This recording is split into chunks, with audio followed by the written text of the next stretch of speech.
It starts with a young man standing in front of a gym door. He's clutching a membership card he bought months ago, but his feet feel like they're encased in cement. He looks at the glass where a few toned bodies glide effortlessly on treadmills, and he feels a pang of something familiar, disinterest, maybe even dread. He turns around, walks away, and promises himself next week, but that week never comes. This is not an isolated story. Across the world, millions of people embark on fitness journeys every year, fueled by hope, ambition, and the belief that this time will be different. But the dropout rate for gym memberships is staggering. About 50% quit within 6 months. The reasons, they're varied, but one culprit looms large: monotony. The repetition, the grind, the uninspired routines that turn what was meant to be a personal revolution into a chore. The struggle with exercise adherence is not a modern problem. In ancient Greece, where physical prowess was revered, soldiers trained rigorously for battle and athletes competed for glory in the Olympic Games. But even then, philosophers like Socrates lamented the laziness of some citizens. The mind and body were supposed to work in harmony, but motivation often faltered when the stakes weren't as high as survival or public acclaim. Fast forward to the 19th century, when industrialization transformed the world. Physical labor was no longer a necessity for many, and structured exercise began to take its place. Fitness pioneers like Friedrich Jahn in Germany and Catherine Beecher in America introduced organized programs promoting calisthenics and gymnastics. Their ideas were revolutionary, yet they faced resistance. People found the drills repetitive and uninspiring, and participation often waned. The 20th century brought its own set of challenges. The rise of desk jobs and suburban living meant less movement in daily life. Enter the fitness industry. From jazzercise in the 1960s to the aerobics craze of the 1980s, companies promised fun, engaging ways to stay fit. But even the neon leotards and peppy instructors couldn't mask a fundamental truth. For many, these routines grew stale. The VHS tapes collected dust, the gym memberships expired, and the cycle repeated. Why does this happen?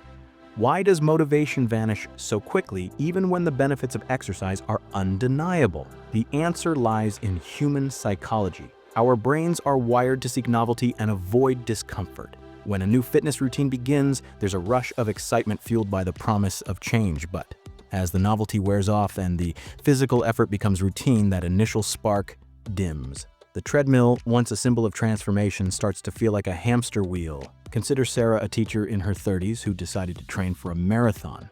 She started with enthusiasm, inspired by stories of runners who described life-changing moments on the road.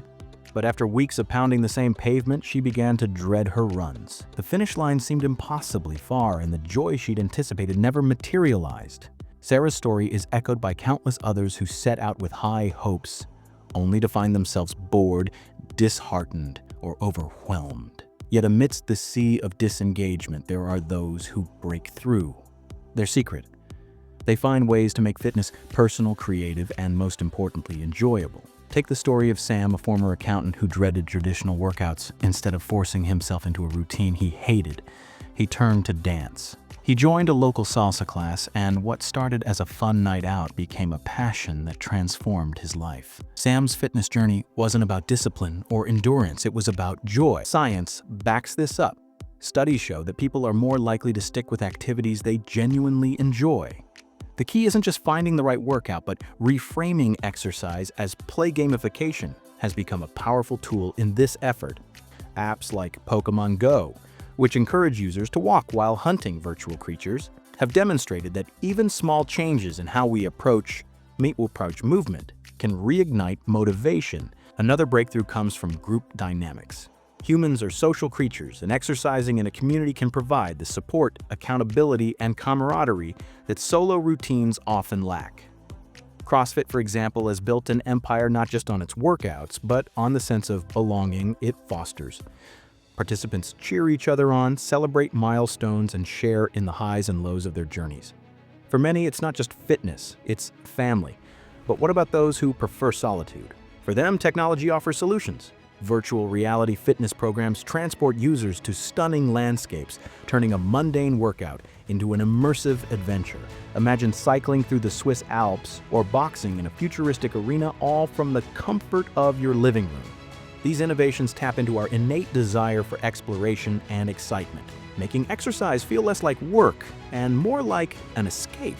The fitness industry is also beginning to address deeper issues such as the toxic culture of comparison.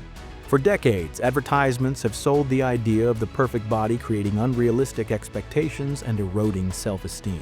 But the tide is turning. Brands are now showcasing diverse body types and celebrating progress over perfection. This shift not only inspires more people to start their journeys, but also helps them stay on track by focusing on self-acceptance rather than self-criticism. There's no one-size-fits-all solution to the problem of fitness monotony, but there is hope. By embracing variety, seeking joy, and finding what truly resonates, anyone can reignite their motivation. The key is to remember that movement is a celebration, not a punishment. It's a way to connect with our bodies, explore our potential, and ultimately live fuller lives. As for the man who walked away from the gym that day, maybe he'll try again tomorrow, but this time, he might choose a hike, a swim, or a game of basketball with friends, because fitness isn't about forcing ourselves into routines we hate. It's about discovering the countless ways we can move, grow, and thrive, and when we do, we'll find that the journey is as rewarding as the destination.